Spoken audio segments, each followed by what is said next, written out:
Hey guys, JB here from Alpha Wolf Consulting, coming to you today with another episode of Understanding Thyself. And this will be this will be around understanding consciousness and understanding our conscious mind, our subconscious mind, and our higher consciousness. So if we sort of think about the mind as being a three-stage or a three-part consciousness, where I've got my conscious awareness, which is my logical side of my brain, where I'm consciously controlling functions, and creating narratives and things like that. And then we've got our subconscious mind, which basically controls all of my fears, all of my, behaviors, basically all of my movements, my body functions in terms of like my heart, my lungs, all of my feelings, emotions. So sort of when we start to construct our understanding of the mind, the mind is made up of the conscious mind, all the learn and the language and reasoning and all of that, and the subconscious mind, which is all the subconscious behavioral patterns, i.e., my heart beating, my muscles moving when I want to walk. I don't have to think about picking up my feet, I just think about stepping forward. And all those processes and all those calculations have been sort of stored and cached by my subconscious mind. So when I think of movement happens. And then we've got to realize our higher consciousness, which is essentially the part of us that we identify as being intrinsically me and intrinsically you. Because the way to understand this is I can act outside of who I think I am.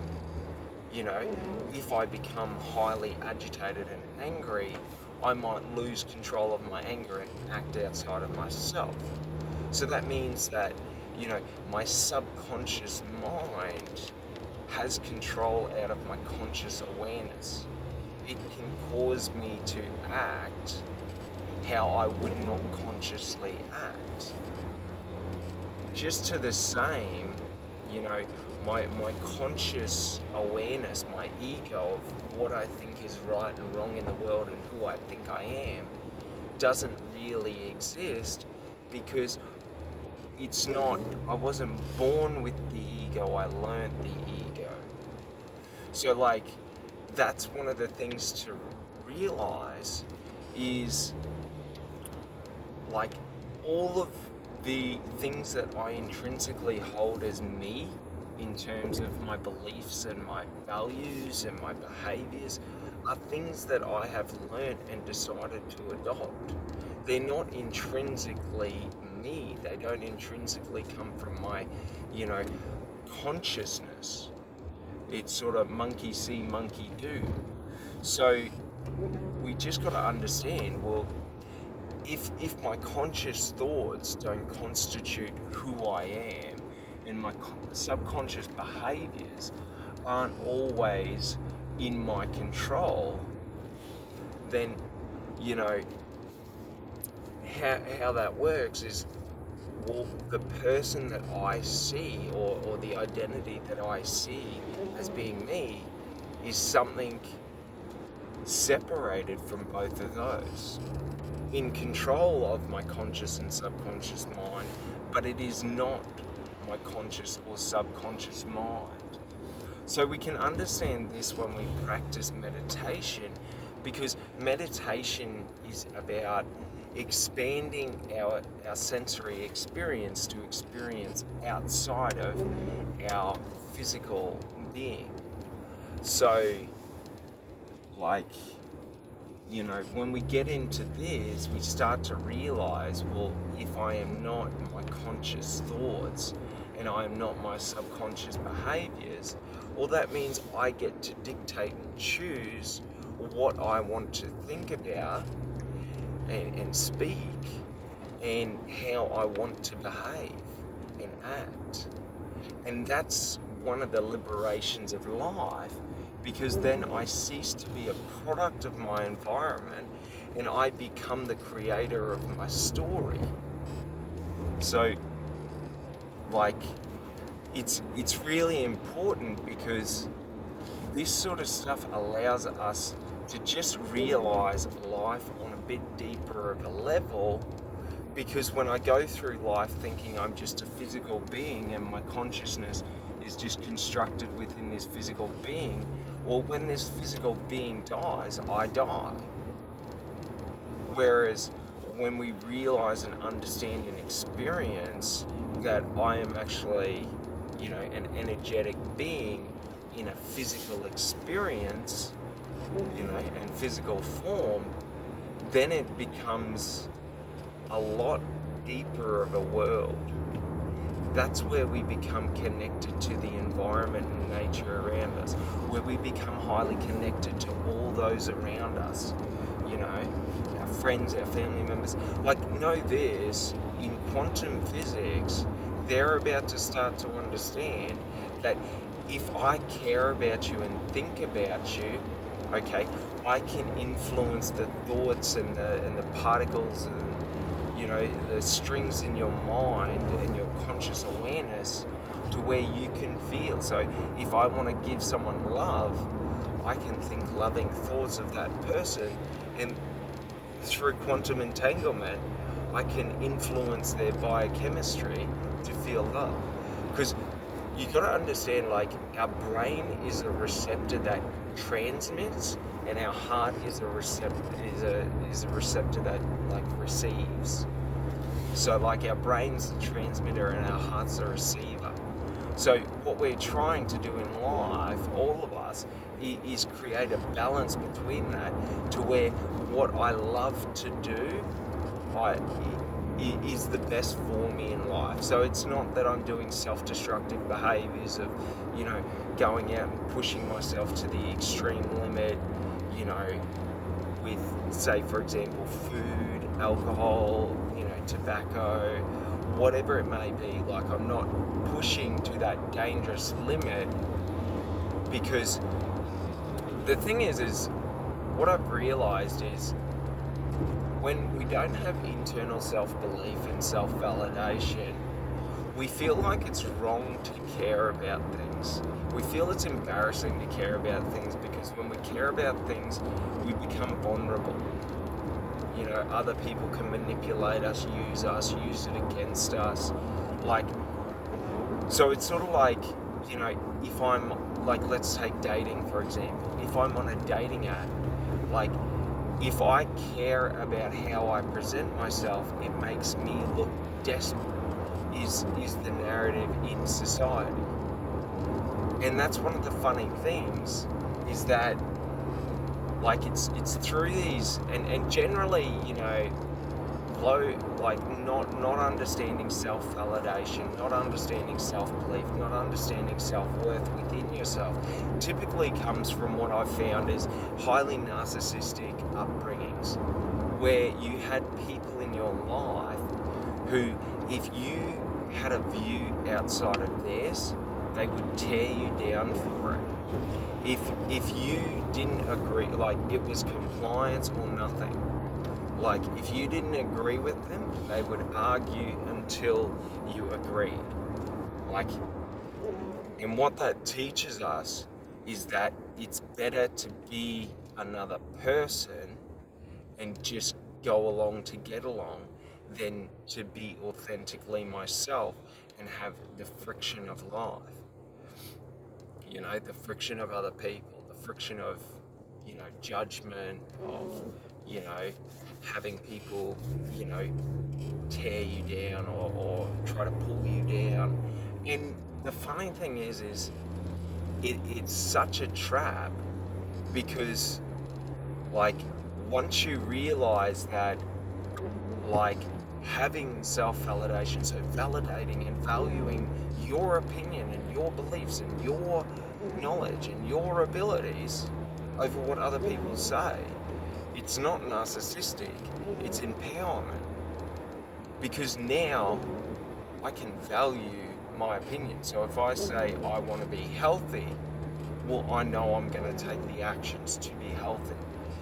And then it's also like when we have the self-belief, because self-validation's great, but when we don't have self-belief, we get caught in those negative thought patterns where we're again and again and again, running around in circles of trying and then getting scared and giving up. So, like, it's very important because we need these things to build our self-worth. But what I've realized recently is once we build self-worth, it becomes, and like self-belief and self-validation, it becomes very, very difficult to do anything that isn't in your best interest. And it becomes really easy to become your best self, because to become your best version of who you can be, all you have to do is care and put in effort. That's it. There's no secret formulas. Like, the secret formula to spiritual enlightenment is the realization that you and everything you see in life and everything that exists is God. And the point of life is you realize that you are God, experiencing God in many different ways and forms. Because in that moment, you reach your highest self. Does it make sense?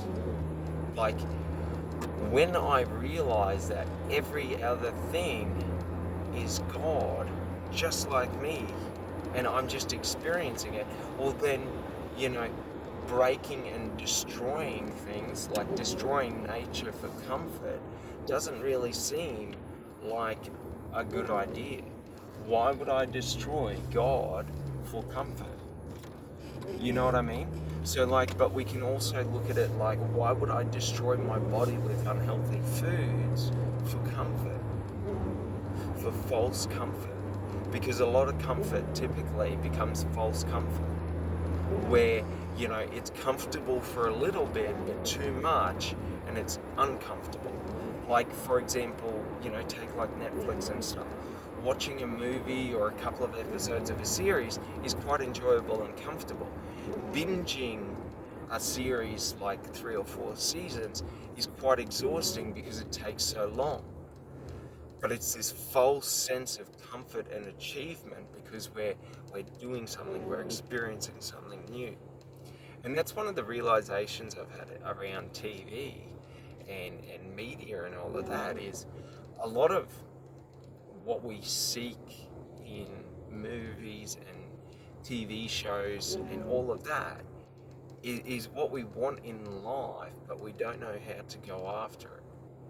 So, like, for example, if you find yourself always watching, hopeless romantic movies and you don't have romance in your life, like, you're trying to get that experience and that feeling, but you don't know how to do it in real life because maybe every time you try, you meet narcissistic people, or, it just never works.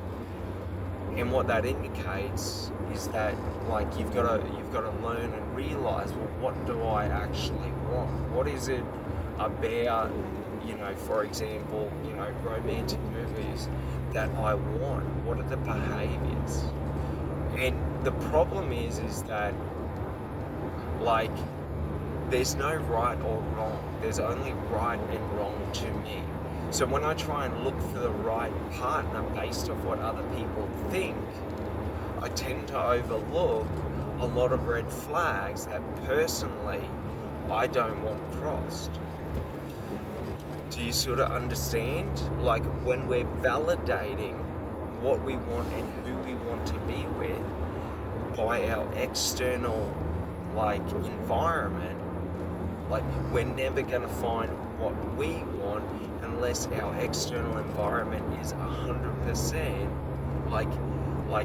conditioned to us. So, if we've gone out there and the people we're around are the exact people we want to know, they treat us exactly how we want to be treated, you know, and we've conditioned this over time, because if you think about it, being more disciplined in who you give your attention to means that the attention you give is always given to a higher quality person.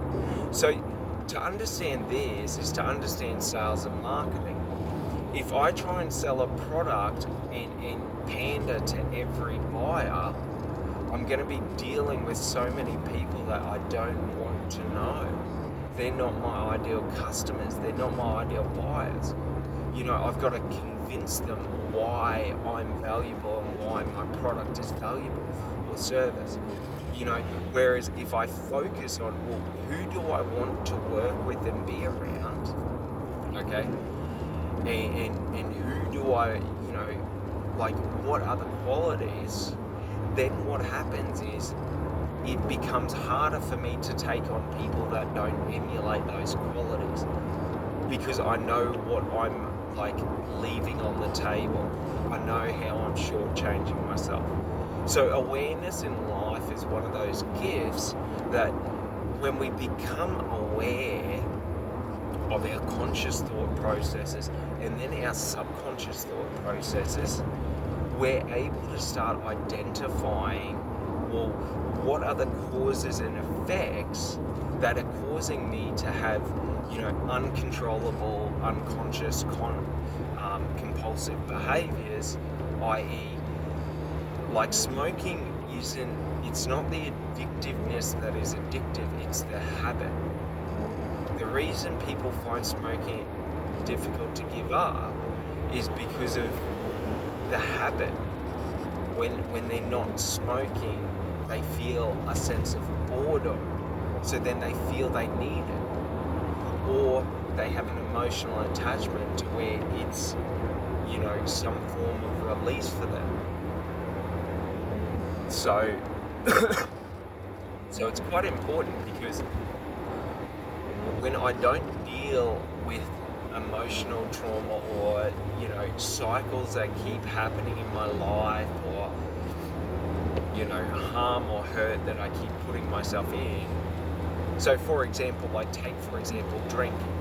If I go out and binge drink every weekend, you know, and harm my body and harm my mind and, you know, act like a fool and all of that, like, I'm going to be encouraging my mind to, like, cover negative behaviors, because, like, I'm taking such self-destructive behaviors every weekend that I don't value myself. Because, like, for example, like, depression and all of that usually kicks in when we start to lose purpose. So, like, for example, if we lose a relationship or a job or something like that, where, like, we sort of diminish the effort put in, or the effort we're putting in to sort of, you know, bettering the situation. So, for example, we look for new jobs for a bit, and maybe, you know, we don't find them, and we let that discouragement get to us. And then it sort of builds and builds and builds. And it's this realization that we have within ourselves that causes the depression, that we could be doing more, that we could be happier, that our life could be better. And it's not something that you should give into, that discouragement, but use it as an indicator and a marker that, you know, I may not be happy right this moment in my life, but at least I know what I don't want in life. So, for example, you know, if you're lonely and you don't have a partner and you feel lonely, you could feel disparaged by that loneliness and feel lack and feel lower because you don't have anyone. Or you could see it as a marker saying, I really want someone, I don't want to be alone.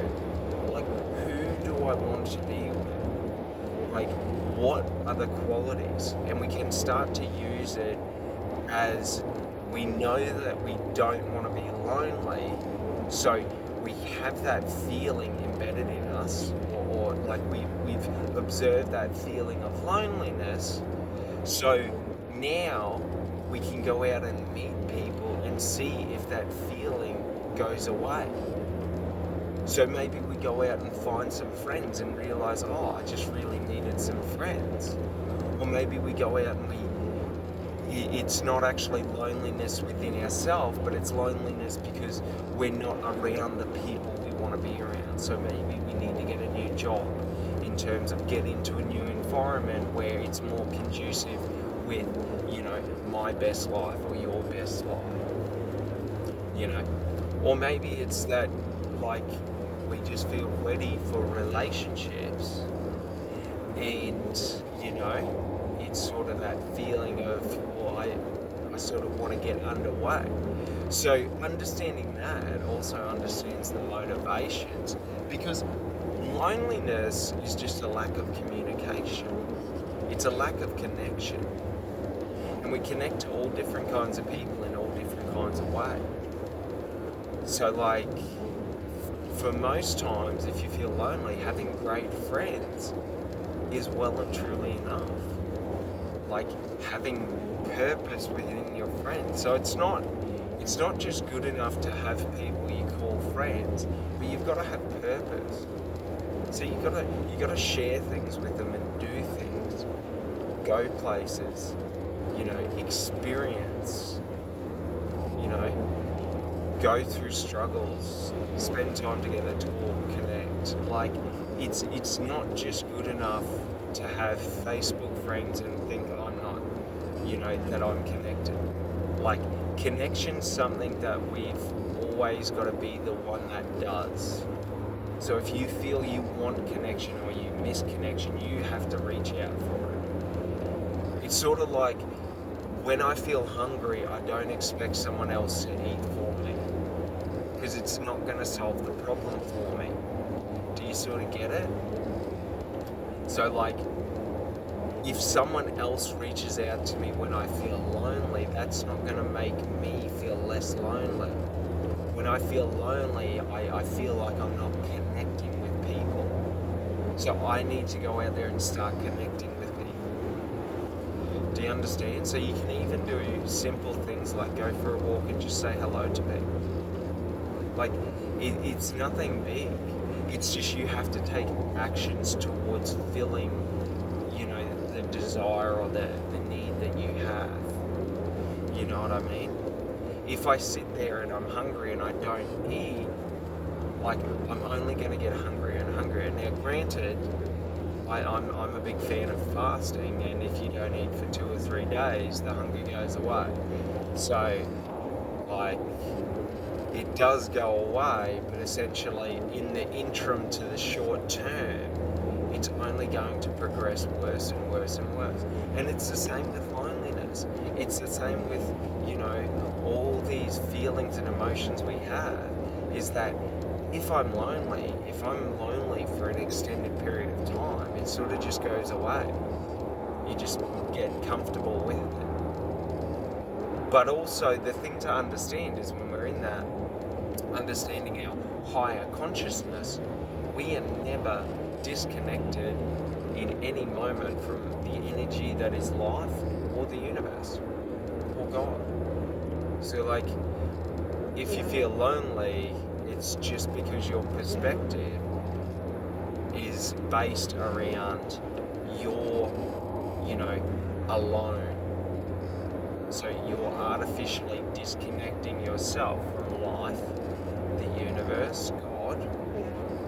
So the easiest way to circumvent and overcome that is to just start investing into life, the universe, and God. So, like, invest into your life. Invest into doing the things that you want in life and avoiding the things that you don't want in life. The things that tear you down, that make you feel less of yourself. You want to be getting away from environments that make you ever feel less than yourself. You should always feel ecstatic and excited and, happy to be who you want to be and who you are. And, it's a funny thing because, it's not that other people intentionally, some people do, but it's not that other people intentionally try to lower us or limit us, but it's just unconscious conditioned behavior.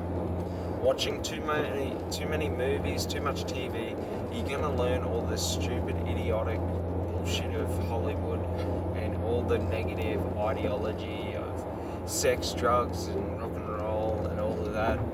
And violence is the answer, and this and that. The thing is when people are like that, it's not their fault, it's a reflection of them.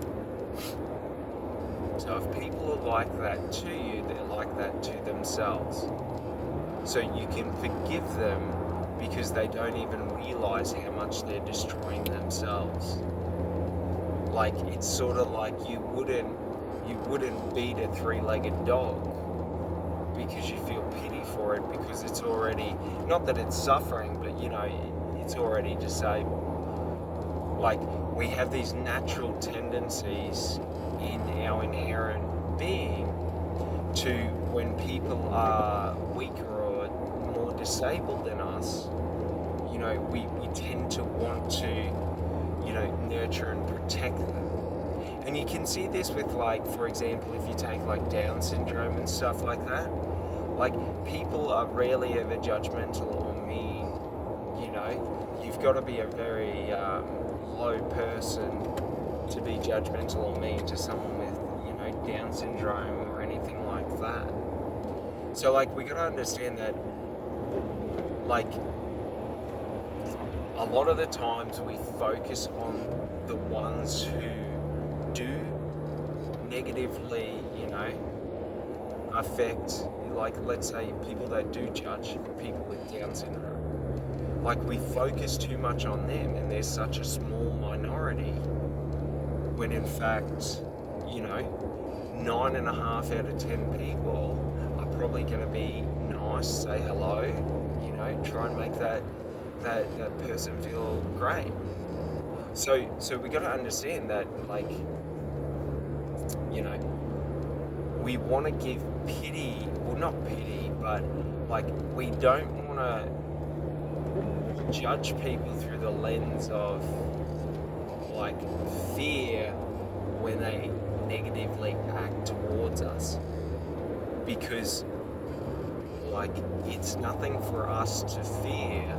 They're the ones who should be in fear, because they're the ones who are basically blinding themselves to the damage that they do and pretending like they're the victim.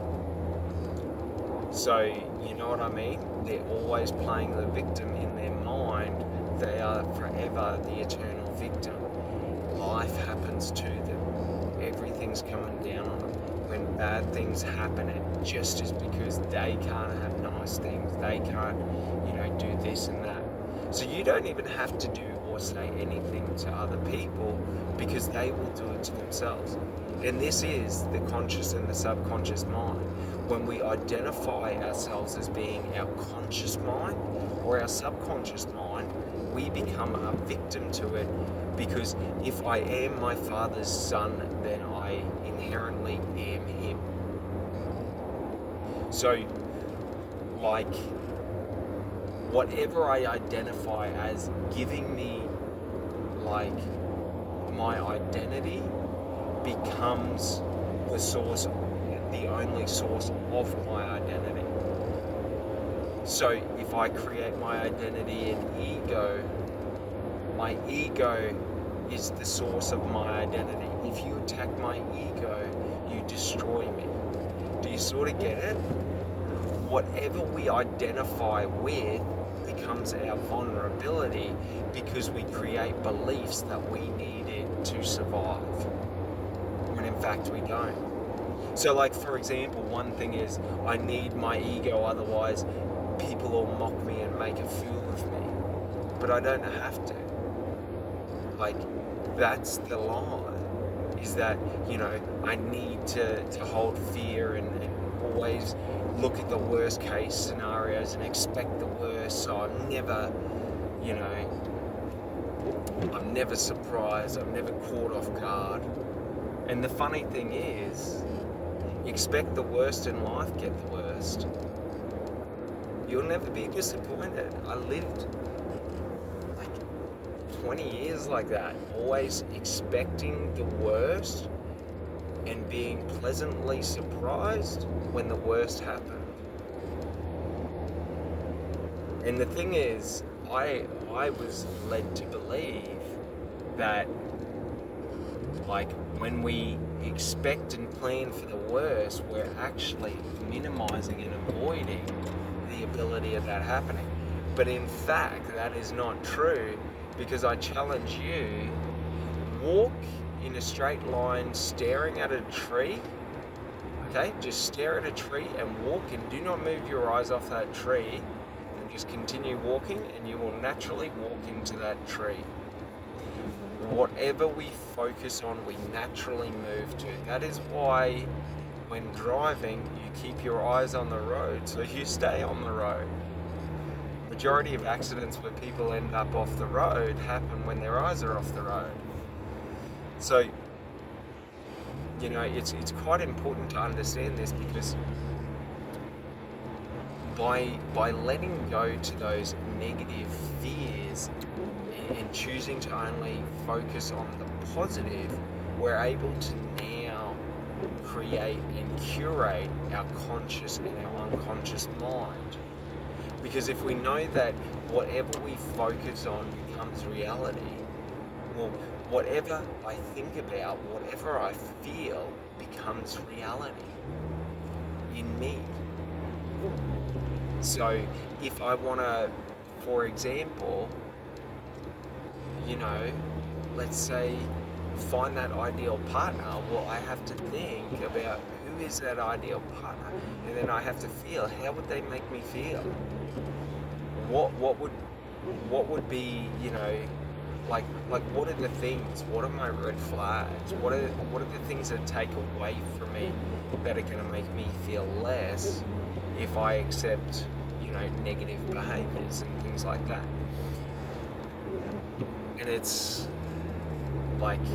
very important, because once we start to understand this, and then we cross it into every aspect of life, all we realize is, the more I care about my life and how I am in life and what I do, and doing things to the best of my abilities, the better my life is going to be. That's the secret.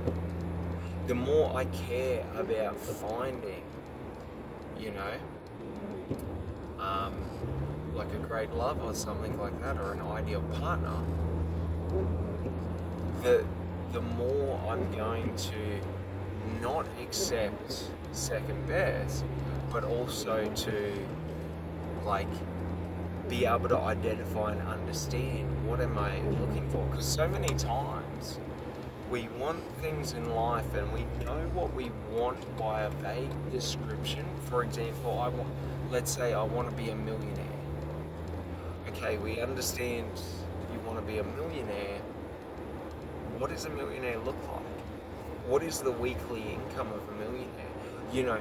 What is the daily work habits? What is this? What is the spending habits? What is their credit habits? Like, there's all these additional layers that we're sort of overlooking. So we've got this very, very, and think of it like this: if we had a Picasso painting on one side, and then we had a stick figure drawing with some nice lipstick on the other side, okay?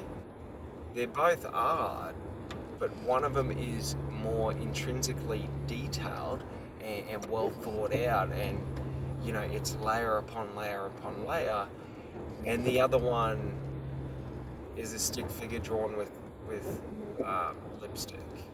You know what I mean? Like, art is subjective, but like it's the attention and the care that Picasso put in that made his works so famously artistic, so creative. And it's really an important thing when we understand this, because for so much of life we feel not intimidated, but we feel discouraged from putting in effort and caring. And when we don't care about our you know our conscious and our subconscious mind and our thought patterns, what happens is we don't look after it. If I don't care about my car, I don't want to service it. If I care about my car, I want it to run pristine, you know? So it's sort of like, if I don't care about this relationship, I'm not going to invest into it. If I care about this relationship, I'll invest whatever it takes. So an important thing to understand, especially in dating and relationships, if they don't care, you've got to accept it as them not caring. So when people play games and they try and act like they're not that into you and all of this stuff, treat them exactly as they behave. So if someone acts like they don't care about you, treat them as if you would treat someone who didn't care about you, and don't invest into them. But what happens is, in psychology, okay, if you act like you don't care about me, that makes me feel fear of loss. And this comes from our our um like like throughout the whole of history, right? If we weren't in groups back in the hunter-gatherer days, back before we had communities and society, if we weren't in groups, like, survival was a very dangerous place. Like, it wasn't guaranteed. Like, one person trying to hunt is quite difficult, especially with spear. One person trying to gather, one person trying to get the fire, trying to gather water, all these different things. So the thing is, to be ostracized from the group creates like a fear-based response within all of us, and this comes from our survival instincts in our subconscious. But basically, if I feel like the group is going to exercise me out, I need to either find another group, or I need to get back into that group for safety and survival, because alone another group could attack me. Alone, I'm vulnerable. And this is sort of a really important thing to understand, is that a lot of what people think is acceptable behavior in society is manipulative and controlling behavior. People accept other people manipulating and controlling them. Take a look at our government. Politicians openly lie. Here in Australia, we got Albo, who just completely lied about his tax cuts. Everyone knows he lied. And he manipulated the system to win the last election, in terms of he made promises and did not keep them. That's manipulating. So, we accept this behavior and we even idolize it. In business, you've got to be ruthless. You've got to be after the money. You've got to be, always looking out for your best interest, not other people's, which is a false belief. Because if you act like that, you'll always fail in business, because you're ripping off your customers, you're ripping off your staff, you're not giving quality service for, a valuable price, or a reasonable price, or a market price. So, just understand, when you act like that in relationships, when you act like you don't care about people, when you act as if people don't mean anything to you, when you act as if other people are less than you, like, yeah, you'll make them feel like that if they choose to, but majority of people won't want to deal with that. So in the long run, it only ever hurts you. And that's a really important thing to understand, is that in life, even when I punch someone else in the face, I am only hurting me. Like, that's the thing. Whatever you do to another person, okay, will be done to you by yourself. Like, it just happens. Our psychology isn't forgiving when we act outside of our best interests and our nature. When we act outside of our nature, our conscious mind and our subconscious mind know we're full of shit. That's why it's very hard to sell a product you don't know and believe in. The easiest way to sell is just believe in the product and just talk about it. Because the more you talk about it, your belief comes through, and that's what people will pick up on. But when you're trying to convince people of why your belief is valuable and why your belief is, like so many salespeople do, like when we're trying to convince each other, so when you're treating me as if you don't care about me and I'm trying to convince you why you should, like, that's just toxic, unhealthy behavior. So the key is, okay, what we have to do is we have to treat people how they act, not how we idolize them to be, but how they treat us. And a thing is like, a realization I've had is, you can like people, you can love people, but you don't have to care about them. Like, caring is a result of investment, emotional attachment. So if you, for example, act like you're not interested in me, why would I emotionally invest into you? That seems a bit counterintuitive. But psychology will compulse us to do that because they make you feel like you're less than, so you have to win to be able to feel good about yourself again. When in fact, the only path forward is to turn around and start walking the other way smiling.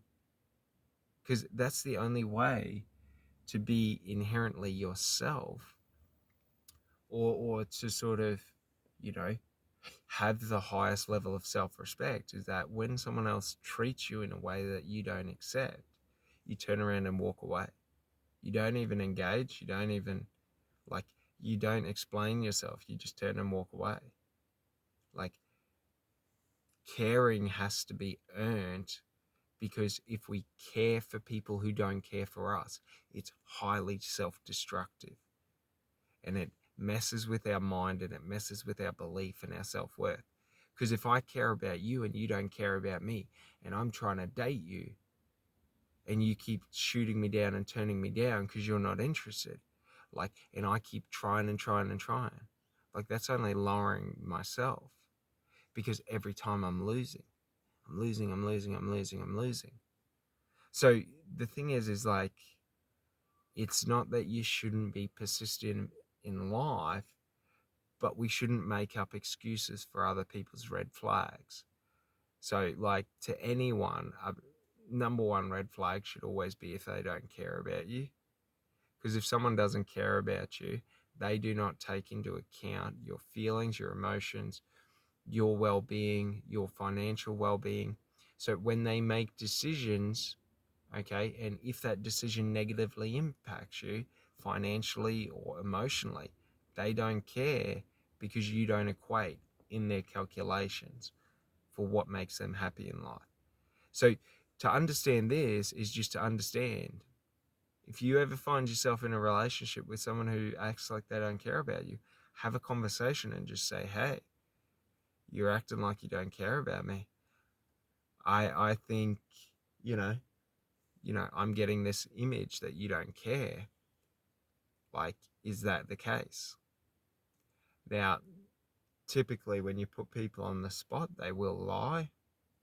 So you can't base it on what people say, because people feel a need to tell you what you want to hear to avoid conflict or to avoid, negativity or anything like that. So it's very, very important to have a discussion, okay? Listen to what they say, but you watch their actions. Because how people act is where they're looking, it's where their attention is. So that's a key thing. People can't hide their actions. The intention in their actions is always plain to see. So, what we have to do is, instead of making excuses for other people's behaviors and their shortcomings, like, we have to, one, present them the awareness of, like, hey, if you act like you don't care about me, I'm going to turn around and walk off. And then we give them the opportunity to adjust and change their behavior, and we watch the actions that they take. And then if the actions aren't taken, we turn around and walk away. Like, we don't make excuses. It's not like, oh, I'll give them this time. It's not like, oh, maybe this time will be different. When you feel stressed about something, or you feel negative about it, for example, so if someone doesn't care about you and you care about them, and that makes you feel negative that they don't care about you, in terms of it makes you feel less than, okay? Every time you you act in that way, or you perform those behaviors, you lower yourself, and you lower yourself, right? But also, you try and adjust and change who you are to try and appease them. You keep trying on new masks, hoping that one day you'll get the right one. And it's irrelevant, because once we start justifying people's actions for them without them having to justify themselves, we're becoming codependent, because we're willing to sacrifice what we want in life for this perceived happiness or this perceived goal. And that's not a good thing to do, because that's only ever going to limit and lower yourself in the coming years, the coming weeks. It'll teach you all negative behaviors, and then basically, and this is why, like, over time, in relationships, the male or the female may start to become, hyper aggressive and more agitated and things like that, and more snarky. And it's because of sitting in negative environments. So if I allow you to act negatively towards me, I am teaching you that that behavior is acceptable. So you will always seek to push the limits to see how far you can go with me and how far you can push me. Just to the same, if I'm always setting boundaries, you know exactly where to walk. So there's like this sort of, not a saying, but with horses, right? You don't want to lead a horse with a loose, like, a rope, or I think it might be a straddle, I don't know. But basically, you don't want to lead a horse with a or even a dog with a loose strap or a loose lead, because the thing is having that tension and that tightness gives comfort. In relationships, having clear, defined boundaries gives comfort. You know what I mean? So I don't have to push your boundaries. I know your boundaries. You know what I mean? So clearly defining boundaries, okay, gives more comfort in a relationship, more stability.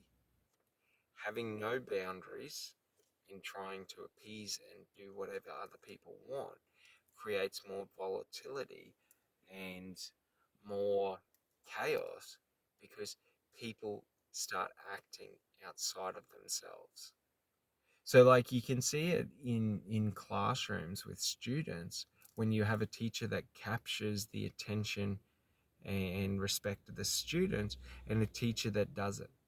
And typically the teacher that captures the respect and the like attention of the students is the highly sort of structured teacher. You know what I mean? The one that has every moment sort of, there's no loose time. So it's not that it's sort of like read this, read this, read this. It might be they read a bit and then it goes straight into a discussion. And then it goes, into questions, and then it goes back into reading. Like it's these consistent, like there's always something happening, and that teacher's always the one in the position of control directing it. Whereas if the teacher's just quietly there letting them read, the kids will start to become more chaotic and start acting out.